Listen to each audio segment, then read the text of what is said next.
नमस्कार, जय हिंद साथियों। स्वागत है आप सभी का एग्जाम स्फीयर में। मैं आलोक आप सभी लोगों के साथ आज के इस एपिसोड में डिस्कस करने वाला हूं कि पहलगाम अटैक, जो कि एक कायराना नपुंसकता भरा हमला था पड़ोसी के द्वारा। कहते हैं कि पड़ोसी अगर अच्छा मिला तो वरदान है और नहीं मिला तो अभिशाप है। और भारत में हमारे जो पड़ोसी मिल गए हैं, हमारे लिए वो अभिशाप से भी बढ़कर हैं, क्योंकि ये पहले नकारा तो था ही, साथ में अब ये नपुंसक भी हो चुका है। ये निहत्थे लोगों को मार के अपनी भड़ास जो है वो निकाल रहा है। और ऐसे में आप लोगों ने देखा होगा कि पहलगाम अटैक हुआ और उसके बाद नरेंद्र मोदी, जो कि भारत के प्रधानमंत्री हैं, ये अपना सऊदी अरब का दौरा रद्द करके भारत वापस आते हैं। हाई कमान की मीटिंग होती है और उसके बाद सीएसए जो सीसीएस है, शायद उन्होंने 5 बड़े फैसले लिए हैं। और इन फैसलों में सबसे अहम एक है जिसमें सिंधु नदी के जो समझौते हैं उनको रद्द कर दिया गया है भारत सरकार के द्वारा। यानी कि अब पाकिस्तान को पानी के लिए बहुत ज्यादा मशक्कत करने वाली है, क्योंकि इनके यहाँ दो ही सोर्स थे पानी के। और एक तो हैंडपंप था जो गदर में सनी देओल उखाड़ के लेके चले आए थे। दूसरा सिंधु नदी थी और उस सिंधु नदी के पानी को अब रोक दिया गया है। तो यहाँ पर आप देखेंगे ये मीटिंग जो है वो की गई, जिसमें प्रधानमंत्री, गृह मंत्री, रक्षा मंत्री, एनएसए अजीत डोभाल, विदेश मंत्री, कानून मंत्री, ये सब लोग यहाँ पर शामिल थे। तो ये आला कमान की मीटिंग हुई। उसके बाद ये निर्णय लिए गए और निर्णय क्या थे? वो निर्णय ये थे कि इसमें पहला फैसला जो लिया गया, पहला फैसला था कि पाकिस्तान के साथ 1960 का जो सिंधु जल समझौता है उसको हम क्या करेंगे? रद्द कर देंगे तत्काल प्रभाव के साथ। यानी कि बिना कुछ डिस्कशन किए इसको हम क्या करेंगे? जो जल संधि है इसको रद्द कर देंगे। ठीक है। दूसरा फैसला ले लिया गया कि जो अटारी चेक पोस्ट है, अटारी चेक पोस्ट को भी तत्काल प्रभाव से बंद कर दिया गया। यानी कि जो भारत से पाकिस्तान या फिर सॉरी जो पाकिस्तान से भारत आते हैं लोग इलाज के लिए, घूमने के लिए, रिश्तेदारों से मिलने के लिए, अब वो नहीं आ सकते हैं। तीसरा क्या है? पाकिस्तानी नागरिकों को जो सार्क वीजा छूट थी उसको भी रद्द कर दिया गया है और ये बोला गया है कि 48 घंटे के अंदर अंदर आप भारत को छोड़ देंगे। चौथा फैसला बहुत ही ज्यादा ह्यूमिलेटिंग हो जाएगा पाकिस्तान के लिए, वो ये है कि भारत ने दिल्ली में जो पाकिस्तान एम्बेसी है वहां पर जो भी अधिकारी हैं, जो भी ऑफिसर्स हैं, उनको क्या बोल दिया गया है? उनको पर्सोना नॉन ग्रेटा बोल दिया। पर्सोना नॉन ग्रेटा किसी भी उच्च अधिकारी या फिर जो आईएफएस होते हैं किसी देश के, जो विदेश अधिकारी होते हैं, जो अन्य एम्बेसीज में रहते हैं, अगर उनको पर्सोना नॉन ग्रेटा घोषित कर दिया जाता है, यानी कि तुम हमारे देश में अवांछित व्यक्ति हो, तो ये जो है उनके लिए बोल दिया गया।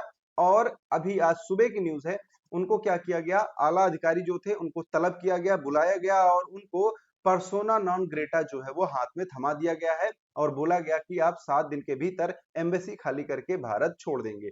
पांचवा फैसला भारत सरकार ने खुद ही लिया है कि इस्लामाबाद में जो इंडियन एम्बेसी है वहां से अपने सभी अधिकारियों को वापस बुला लेगा। अब इन 5 फैसलों का असर क्या पड़ने वाला है पाकिस्तान पे, उस पर एक नजर डालते हैं। तो सिंधु जल संधि जो है ये सबसे ज्यादा अहम रोल है यहाँ पर इसका।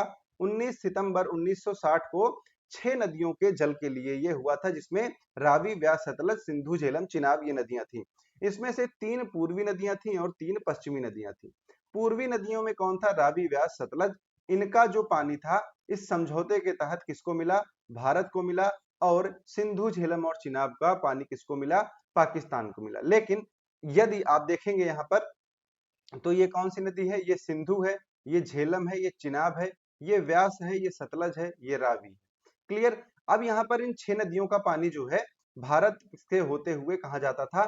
पाकिस्तान जाता था। और पाकिस्तान का लगभग लगभग जो एक तरह से प्यास के लिए जो पानी है, पीने का पानी और सिंचाई का पानी, क्या है? दोनों किस पर डिपेंड करते थे? दोनों ही डिपेंड करते थे इस सिंधु जल समझौते पर। अब भारत द्वारा इसको रद्द कर दिया गया है, यानी कि भारत ने जो डैम बनाए हैं वहां से अब पानी वो आगे नहीं भेजेगा। अब ऐसे में क्या होगा? ऐसे में जो 80% यहाँ की खेती होती है वो सूखने की कगार पर आ जाएगी। अब ये क्या होगा? इनको पानी नहीं मिलेगा। दूसरा क्या है? वहां की अब जब कृषि खराब होगी तो आर्थिक स्थिति पाकिस्तान की वो तो वैसे भी अच्छी नहीं है और ज्यादा खराब होने वाली है। दूसरा, जो डैम है और हाइड्रो प्रोजेक्ट्स हैं इनके, जहां से ये बिजली उत्पादन करता है, वहां पे भी जब पानी नहीं होगा तो बिजली उत्पादन में भी समस्या आएगी, और बिजली उत्पादन में समस्या आने से इनके जो उद्योग हैं उनमें भी समस्या आएगी, और इनकी आर्थिक और औद्योगिक गतिविधियां जो हैं उसको हम क्या करेंगे, उसको हम क्या करेंगे, जड़ से हिला देंगे। दूसरा क्या है, अटारी चेक पोस्ट को बंद कर दिया गया। अब जो पाकिस्तानी हैं वो भारत नहीं आ सकते हैं। क्लियर। और जो छोटे छोटे सामानों का आयात या निर्यात होता था उसको भी क्या किया गया, यहाँ से बंद कर दिया गया। अब जो छोटे मोटे सामान जिससे जैसे चमड़ा था, मुल्तानी मिट्टी थी, इनका सबका क्या होता था, आयात और निर्यात होता था।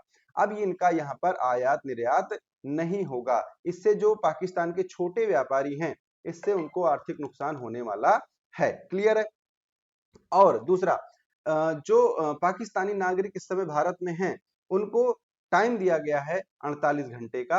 48 घंटे के अंदर अंदर बोला गया है कि आप भारत को छोड़ दीजिए, देश छोड़कर आप अपने देश वापस जाइए। क्लियर है। इसके बाद अगर आप देखेंगे तो 2022 में ये आंकड़ा है, 2017 में आंकड़ा था लगभग लगभग 44,266। ये लोग क्या करते हैं, ये लोग भारत आते हैं अपने रिश्तेदारों से मिलने, घूमने, और यहाँ पर क्या करते हैं, आतंकवाद फैलाते हैं। क्लियर है। तो अटारी चेक पोस्ट बंद कर दिया गया। अब यहाँ पर इसका कोई मतलब नहीं रह जाएगा। वीजा सर्विस भी क्या कर दी गई, ठप कर दी गई। वैसे भी इनके वीजा के लिए बहुत सारी जो टर्म्स थे वो यहाँ पर अप्लाई किए गए थे, लेकिन उसके बाद भी अब वीजा सर्विस इनके लिए बंद कर दी गई है। होता क्या था, देखिए, इनको सार्क वीजा छूट एक योजना थी। इसमें क्या है कि जब बंटवारा हुआ तो कुछ लोगों के रिश्तेदार भारत में रह गए, तो वो उनसे मिलने के लिए यहाँ आते थे, और इसी बहाने कुछ आतंकी भी क्या करते थे, उसी वीजा के बहाने भारत आते थे और यहाँ पर आतंकवाद फैलाते थे। कुछ धार्मिक यात्रा के बहाने भारत आते थे और आतंकवाद फैलाते थे। अब क्या होगा, जब वीजा सर्विस रद्द हो जाएगी, कोई आना जाना नहीं होगा, तो इससे भी ये जो आतंकवादी यहाँ पर आके अपनी नपुंसकता को जाहिर करते थे वो अब ये नहीं कर पाएंगे। ठीक है। उसके बाद क्या है, हाई कमीशन से डिफेंस एडवाइजर जो है वो हटा दिए गए। यानी कि जो एक तरह से रक्षा के लिए वहां पर मिलिट्री, नेवी और एयरफोर्स, इन तीनों के जो एडवाइजर होते हैं उनको क्या बोल दिया गया, अवांछित व्यक्ति, पर्सोना नॉन ग्रेटा बोल दिया गया, और बोला गया कि आप एक हफ्ते के अंदर अंदर भारत को छोड़कर चले जाइए, आप हमारे देश में अवांछित हैं। क्लियर है। तो ये 5 डिसीजन जो है वो लिए गए, और भारत ने अपने डिफेंस एडवाइजर को स्वतः ही, स्वयं ही क्या कर लिया है, वापस बुला लिया है कि पाकिस्तान में अब आवश्यकता नहीं है। क्लियर। दूसरा, भारत ने क्या बोल दिया है कि जो ये हाई कमीशन के पद हैं पाकिस्तान एम्बेसी में, उनको हम क्या बोलेंगे, अब निरस्त मानेंगे। क्लियर है। तो ये सारी चीजें थी। इसका फर्क क्या पड़ेगा, इसका जो आईआर है, इंटरनेशनल रिलेशन पे जो फर्क पड़ता है, किसी भी देश में जो एम्बेसीज होती हैं वो बहुत ही ज्यादा मायने रखती हैं, और एम्बेसी से अपने राजनयिक को वापस बुलाना, अपने राजदूत को वापस बुलाना, एक तरह से इंटरनेशनल रिलेशन को समाप्त करने की औपचारिक या फिर अनौपचारिक घोषणा होती है। तो ये असर है पाकिस्तान पे जो अभी पड़ने वाला है इन 5 फैसलों से। आगे भी मैं चाहता हूं, मेरा मन करता है, गुस्सा बहुत है कि ऐसा सबक सिखाया जाए कि इस देश का जो निशान है, जो कुत्ते वाला मैप इनका है एक आकार, उसको कुत्ते से अब क्या है, बिल्ली बनाने का समय आ गया है। कुछ ऐसा किया जाए कि जैसे ये 2 पाकिस्तान से एक बांग्लादेश बन गया था, हमको एक बलूचिस्तान भी बना देना चाहिए, क्योंकि वैसे भी बलूच जो है वो वहां पर लगातार विद्रोह कर रहे हैं, तो बलूच का साथ देना चाहिए और इनको क्या कर देना चाहिए, तोड़ फोड़ के अलग करना चाहिए। दूसरा क्या है, हमारे पास स्ट्राइक वाली जो योजना है वो हमेशा से ओपन है। भारतीय सेना में इतना दम है कि आज भी पीओके नहीं, हम इस्लामाबाद तक कवर कर सकते हैं, वो भी घंटों में। तो यहाँ पर ये भी किया जा सकता है। कमेंट करके आप बताइएगा कि आपको कौन सा तरीका, कौन सा रास्ता पाकिस्तान जैसे देश के लिए सही लगता है। मिलते हैं आप लोगों से अगले सेशन में, तब तक के लिए आप सभी लोगों को प्यार भरा नमस्कार। जय हिंद, जय भारत।